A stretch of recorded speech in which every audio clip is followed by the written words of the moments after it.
चलो देखो सबको यहाँ बोर्ड पे। तो आज के क्लास में हम लोगों को पढ़ना है क्लास 11th का मैथ यानी कॉम्प्लेक्स नंबर हम लोग पढ़ रहे थे अलजेब्रा का।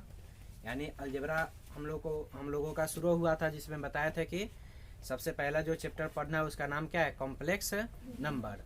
तो इस कॉम्प्लेक्स नंबर का भी हम बताए थे कि इसका 3-4 चैप्टर है, जिसमें आपका कै गो चैप्टर खत्म हो चुका है, 3 गो चैप्टर खत्म हो चुका है।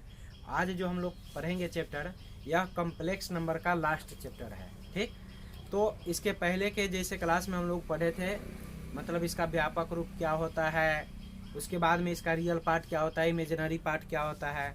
ठीक इसी प्रकार से हम लोगों को इस चैप्टर में जानना है कि इसमें मतलब पढ़ना आखिर क्या है। तो इसमें सबसे पहले हम लोगों को इस लास्ट वाले चैप्टर में पढ़ना है सम्मिश्र संख्या का संयुग्मी, सम्मिश्र संख्या का संयुग्मी कौमा मापांक तथा पूर्णांक, मापांक तथा पूर्णांक। इसमें आप लोगों को नया नया शब्द मिल रहा होगा, संयुग्मी, उसके बाद में मापांक, उसके बाद में क्या मिल रहा है, पूर्णांक। तो देखिए सम्मिश्र संख्या का मतलब संयुग्मी जो बोल रहा है, ये कोई नया शब्द आपके लिए इस क्लास में नया है, लेकिन इस संयुग्मी को आप पिछले के क्लास में जान चुके हैं।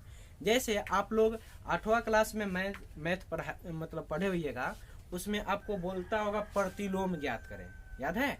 तो उसमें प्रतिलोम को क्या कर रहे थे, जो माइनस में होता था उसको प्लस में कर रहे थे, और जो प्लस में हो रहा था उसको क्या कर रहे थे, माइनस में, याद है।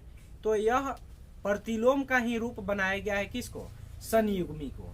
उसके बाद में रही बात है मापांक का, यानी मापांक अब क्या होता है। तो मापांक ये जान लीजिए कि क्लास 10th में आप लोग जब नियामक ज्यामिति पढ़ रहे थे, उसमें हम एक छोटा सा संकेत आपको बताए थे, यानी जिसको मानिए तो बड़ा ब्रैकेट की तरह होता है, उस पर चिन्ह नहीं रहता है लेकिन एक सीधा लकीर रहता है, उसमें किसी भी ऋणात्मक संख्या को डाला जाता है तो क्या करता है, धनात्मक करता है।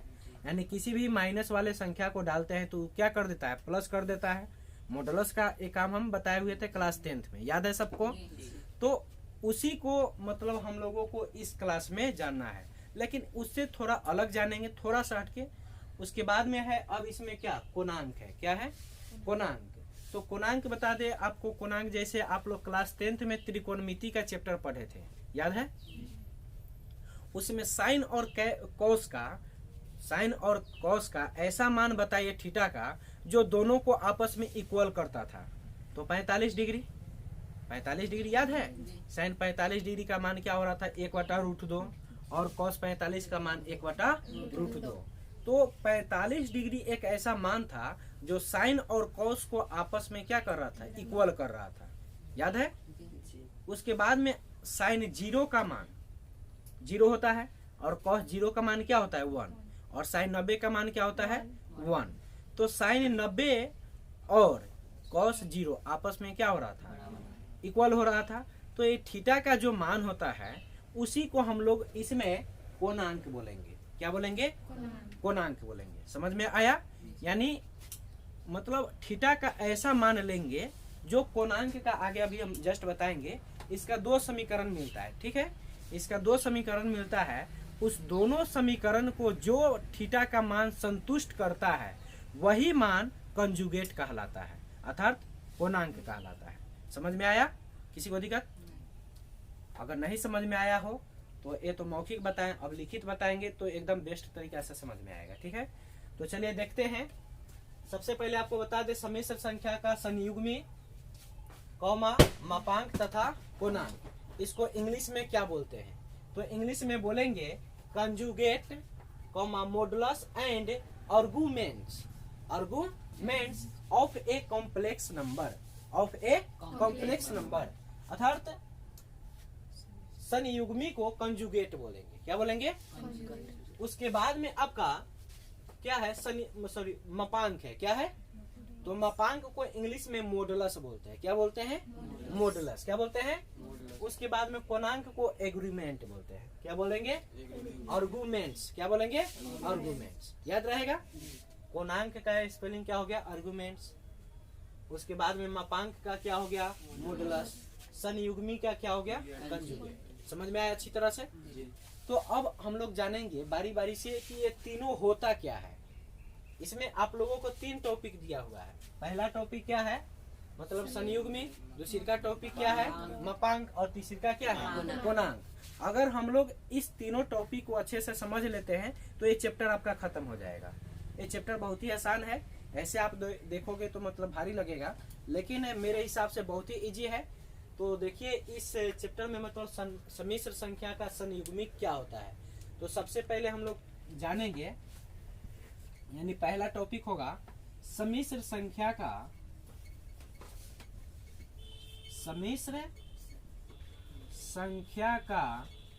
संयुग्मी।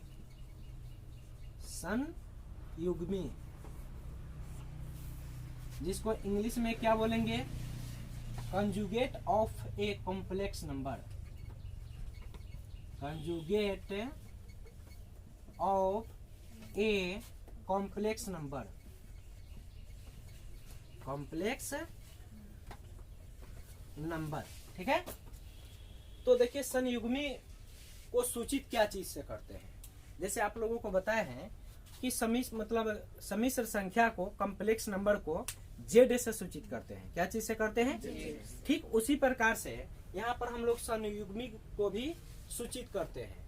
तो क्या चीज से करते हैं, तो आप लोगों को इसको बताने से पहले एक बात जानना पड़ेगा। कॉम्प्लेक्स नंबर का जो स्टैंडर्ड फॉर्म होता है क्या होता है, x प्लस आयोटा वाई या a प्लस आयोटा बी होता है ना। एक कॉम्प्लेक्स नंबर का क्या होता है स्टैंडर्ड फॉर्म, यानी व्यापक रूप होता है ना। यानी कोई आपसे पूछे कि बताओ बुआ कॉम्प्लेक्स नंबर का स्टैंडर्ड फॉर्म क्या होता है, तो क्या बताओगे, x प्लस आयोटा वाई या a प्लस आयोटा वाई। इसमें कोई दिक्कत, तो एक कॉम्प्लेक्स नंबर का क्या है व्यापक रूप है। तो हम लोग संयुग्मी को क्या मतलब बोलेंगे, कैसे सूचित करेंगे, ये जानते हैं। तो लिखेंगे it's denoted by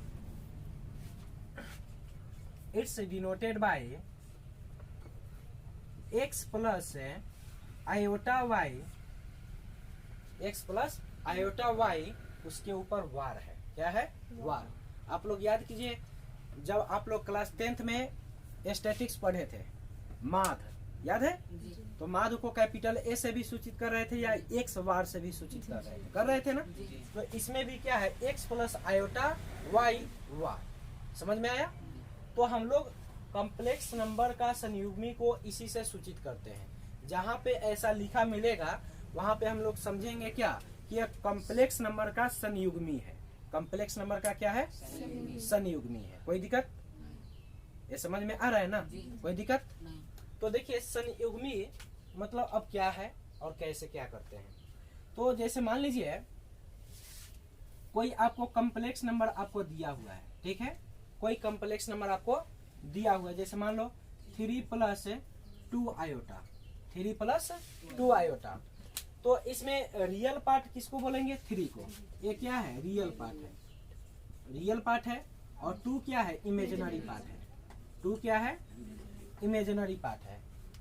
real part मतलब वास्तविक के भाग, और इमेजिनरी पार्ट मतलब काल्पनिक भाग।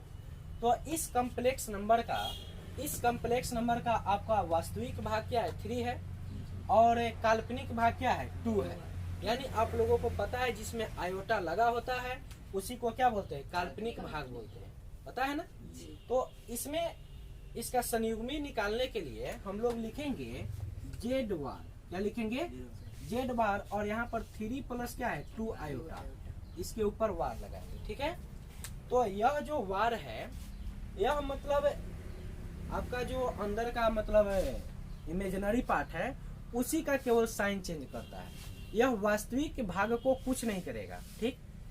यानी रियल पार्ट जो आपका होगा उसको ये कुछ नहीं करेगा, केवल ये इमेजिनरी पार्ट का साइन चेंज करता है।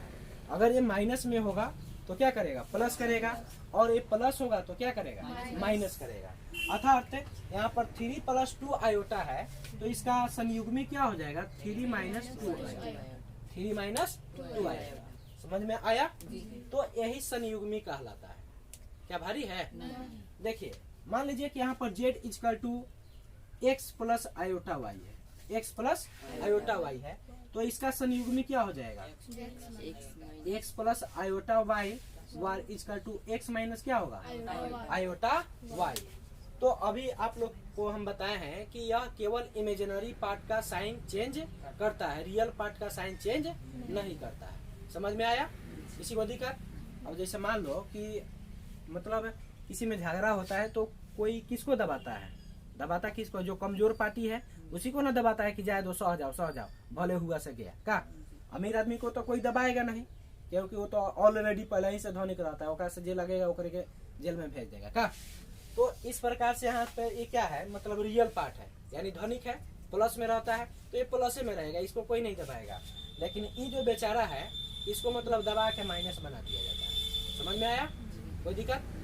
तो एक और देखो, जैसे मान लो कि यहाँ पे z इजकल टू 1/2 माइनस है 3 आयोटा है, माइनस क्या है, तो इसका संयुग्मी क्या होगा बताओ, इसका कंजुगेट क्या होगा 1/2 माइनस 3 आयोटा, ऊपर वार लगाएंगे तो क्या आएगा बताओ, ये प्लस में हो जाएगा 1/2 प्लस 3 आयोटा।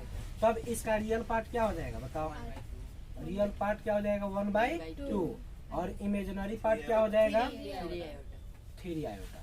समझ में आया? या 3 भी बोल सकते हैं, कोई दिक्कत? तो इसी को हम लोग संयुग्मी बोलते हैं, यानी कंजुगेट बोलते हैं। कोई दिक्कत? समझ में आया? अच्छा से आगे बढ़े। तो अब हम लोगों को समझना है सम्मिश्र संख्या का मापांक।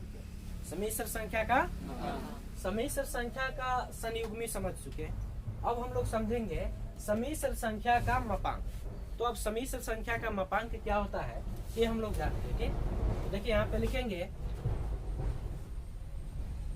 सम्मिश्र संख्या का मापांक, इंग्लिश में क्या बोलेंगे, modulus of a complex number.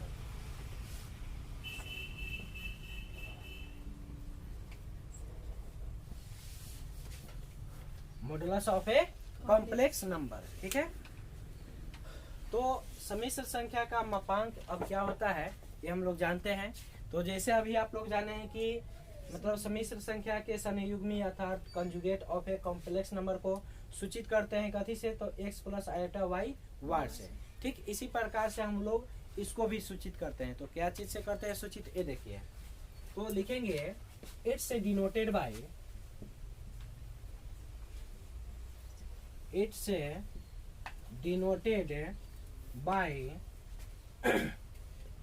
Modulus of x plus iota Y. ठीक है, it's denoted by modulus of x plus iota Y, हम लोग इसी से सूचित करते हैं। ठीक है, यानी कॉम्प्लेक्स नंबर के मॉडुलस यानी कॉम्प्लेक्स नंबर का मापांक को सूचित कैसे करते हैं, तो modulus of x plus iota Y, इसी से हम लोग इसको सूचित करते हैं। समझ में आया? तो अब इसका फॉर्मूला क्या होता है से हम लोग जानेंगे। ठीक, जैसे मान लो यहाँ पे z इजकल टू आपको दिया हुआ x plus iota Y, z equal to x plus iota Y, तो इसका मॉडुलस निकालना है। तो मॉडुलस ऑफ कॉम्प्लेक्स नंबर यानी modulus of z equal to modulus of क्या हो जाएगा x प्लस आयोटा वाई, तो हो जाएगा modulus of x plus iota y equal, इसका फॉर्मूला होता है रियल पार्ट का स्क्वायर प्लस इमेजिनरी पार्ट का स्क्वायर, अर्थात x square plus Y square, x square plus Y square. इसलिए हम इसको कह सकते हैं modulus of Z is equal to root अंदर x square plus Y square, x square plus Y square. तो यह सम्मिश्र संख्या के मापांक का सूत्र हुआ। समझ में आया? और इसी को हम लोग सम्मिश्र संख्या यानी modulus of a complex number बोलते हैं।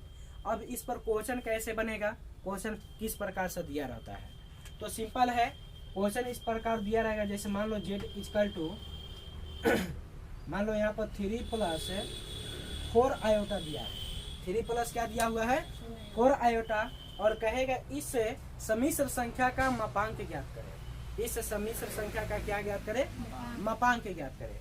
तो नॉर्मल है, हम लोग इस फार्मूला पे बैठा देंगे क्या, तो लेंगे modulus of z equal to root अंदर फार्मूला क्या होता है, X square plus Y square होता है ना। तो x का काम इसमें कौन करेगा, 3, x का काम 3 करेगा और y का काम कौन करेगा, 4 करेगा। 4 आयोटा नहीं 4 करेगा, आयोटा के गुणांक को y कहते हैं, ठीक। तो यहाँ पर क्या होगा, रूट अंदर 3 का स्क्वायर प्लस 4 का स्क्वायर, तो क्या हो जाएगा, 3 का स्क्वायर क्या होता है 9 और 4 का स्क्वायर 16, ऐड करेंगे तो 25, इसका वर्गमूल क्या आया 5, इसका वर्गमूल क्या आया, इसलिए हम लोगों को इसका मापांक क्या आया 5 आया। क्या आया, समझ में आया, कोई दिक्कत, अच्छा से समझ में आया। तो इसी को हम लोग मतलब क्या बोलते हैं, सम्मिश्र संख्या का मापांक बोलते हैं। कोई भी क्वेश्चन आपको अब ये सिंपल था, बटा में दिया रहा है, माइनस में दिया रहा है, किसी भी प्रकार से दिया रहेगा तो इसी फार्मूला की सहायता से हम लोग उसका क्या निकालेंगे, मापांक निकालेंगे। क्या निकालेंगे, ये समझ में आया, कोई दिक्कत, आगे बढ़े। तो अभी तक आप लोग सीख चुके हैं सम्मिश्र संख्या का संयुग्मी और सम्मिश्र संख्या का मापांक, इसमें कोई दिक्कत, अच्छा से दोनों टॉपिक समझ में आया। अब तीसरी का टॉपिक है सम्मिश्र संख्या का कोणांक, सम्मिश्र संख्या का कोणांक। देखिएगा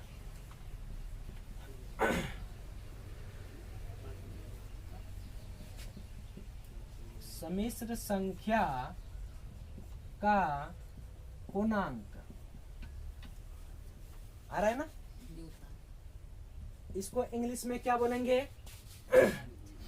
कंजुगेट एग्रूमेंट्स, क्या बोलेंगे, आर्गुमेंट्स, मार्कर नहीं चला है,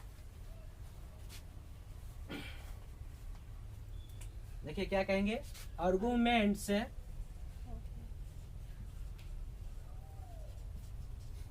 मेंट्स of a complex number, complex number.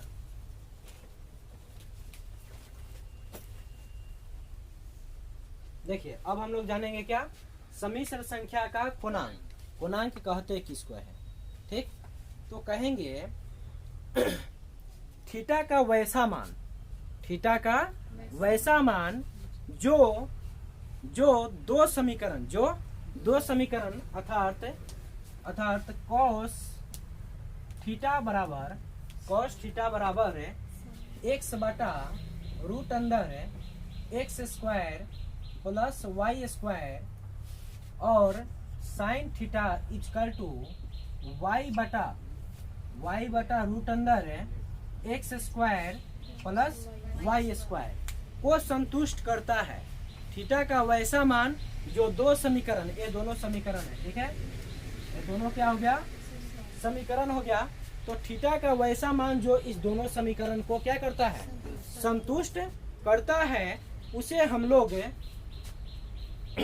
हम लोग कंजुगेट कहते हैं। क्या कहते हैं, कंजुगेट कहेंगे, ठीक है। तो देखिए यहाँ पर समीकरण हमारा पहला क्या हो गया, cos थीटा इक्वल, बोलो cos थीटा इक्वल क्या हुआ, एक्स बटा रूट अंदर x square plus Y square, और साइन थीटा इक्वल क्या हुआ, वाई बटा रूट अंदर x square plus Y square, है ना। तो थीटा का ऐसा मान जो इस दोनों समीकरण को संतुष्ट करता है, उसी मान को हम लोग कंजुगेट कहते हैं, अर्थात आर्गुमेंट्स बोलते हैं। क्या बोलते हैं, यानी कि कोणांक बोलते हैं। क्या बोलते हैं, कोणांक बोलते हैं। समझ में आया। अब कहिए कि सर थीटा का ऐसा कौन मान है जो इस दोनों समीकरण को संतुष्ट करेगा। तो थीटा का मान है पाई बटा 4। थीटा का मान क्या है, पाई बटा 4, क्योंकि आप जानते हैं पाई बटा 4 का मतलब क्या हुआ, 45 डिग्री। पाई बटा 4 का मतलब क्या होता है, 45 डिग्री, जो इस दोनों समीकरण को संतुष्ट करेगा, जो इस दोनों समीकरण को क्या करेगा, संतुष्ट करेगा। इसलिए उसी मान को हम लोग क्या कहेंगे, आर्गुमेंट्स बोलेंगे। क्या बोलेंगे, अर्थात क्या बोलेंगे, कोणांक। अर्थात देखिए cos थीटा क्या है, cos थीटा का जब इसमें हम लोग इसका फॉर्मूला लेते हैं, यहाँ पे एक्स बटा रूट अंदर एक्स स्क्वायर प्लस क्या है, वाई स्क्वायर, प्लस क्या है, वाई स्क्वायर। जब इसमें थीटा का मान आप डालोगे पाई बटा 4 तो प्लस का मिलेगा, प्लस का 1/√2 मिलेगा। प्लस का क्या मिलेगा? 1/√2। लेकिन माइनस का अगर चाहिए तो माइनस का कॉस में 135 का मान होता है, -1/√2। ठीक है, -1/√2 यानी कॉस 135 डिग्री का मान क्या होता है? -1/√2। समझ में आया? और साइन में अगर आप जाते हो साइन में तो 5π/4 का मान होता है। 5π/4 का मान अर्थात 220 डिग्री का, अर्थात 220 डिग्री का। आगे के क्लास मतलब जब हम लोग त्रिकोणमिति पढ़ेंगे 11th का, तो उसमें इस सारे मान को अच्छा से सिद्ध करवाया जाएगा। 360 डिग्री का मान, 270 का, 220 का, 135 का, ये सारा मान हम लोग उसमें आसानी से सीखेंगे। ठीक है, तो अभी फिलहाल इतना जान लीजिए कि इस दोनों मान को संतुष्ट करने के लिए क्या चाहिए, मतलब π/4 या क्या ले सकते हैं, या क्या ले सकते हैं बताओ? 5π/4, 5π/4 जो इस दोनों समीकरण को क्या करेगा? संतुष्ट करेगा। तो लिखेंगे इसका मान क्या आएगा? -1/√2। और साइन का मान क्या हो जाएगा बताओ? y/√x² plus y²। तो इसका भी मान क्या लेंगे? माइनस में 1/√2, जो मतलब किसको संतुष्ट करता है बताओ? 5π/4 या इसका 3π/4 का भी मान होता है। 3π/4 यहाँ पे इक्वल में है 3π/4 या 5π/4। इसका भी मान होगा क्या? 3π/4, सॉरी 3π/4 नहीं, इसका 5π/4 या 7π/4। इसका मान -1/√2 के इक्वल होता है। तो आप इसमें बताओ, यहाँ पर भी मतलब 5π/4 है और यहाँ पर भी क्या है? 5π/4 है, जो दोनों समीकरण में है। इस दोनों समीकरण को ये संतुष्ट करेगा।